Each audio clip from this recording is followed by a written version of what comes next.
Does the term saturated fats conjure images of clogged arteries and skyrocketing cholesterol levels in your mind? Well, it's time to question the norm and challenge the misconceptions. Saturated fats have long been painted as the villains of the nutrition world. The narrative has been simple. They're bad for your heart, they'll raise your cholesterol, and they're the main culprits behind those extra pounds. But what if this well-worn tale isn't quite as black and white as it seems? Recent research has started to shift this narrative. A study published in the Journal of the American College of Cardiology in 2024 found no significant association between dietary saturated fat and the risk of heart disease. Yes, you heard it right, no significant association. But that's not all.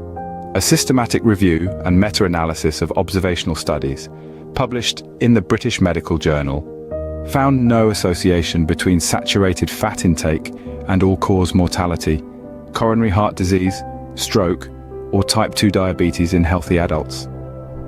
And when it comes to weight loss, a 2023 study published in the Journal of Nutrition discovered that a diet high in saturated fats and low in carbohydrates led to weight loss, decreased levels of triglycerides, and improved overall cardiovascular health. So does this mean we should all start gorging on butter and bacon? Not quite. It's essential to remember that not all saturated fats are created equal. The type and source of saturated fat matter immensely. Fats from processed foods and some animal products are still not a green light for heart health. But fats from sources like coconut oil, dark chocolate, and grass-fed meat? They're a different story. The key lies in moderation and balance. It's not about demonizing one nutrient or glorifying another.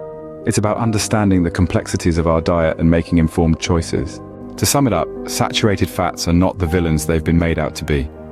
Recent research has shown that they don't significantly increase the risk of heart disease, don't necessarily lead to weight gain, and aren't linked with a higher risk of stroke or type 2 diabetes. But remember, the source of your saturated fats matters. Choose wisely and eat in moderation. And most importantly, remember that a healthy diet is a balanced diet. So the next time you hear someone demonizing saturated fats, question the norm, challenge the misconceptions, and remember the complexity of our diet. No nutrient is a villain or a hero. It's all about how you incorporate it into your diet. So eat well, live well, and remember, health is wealth.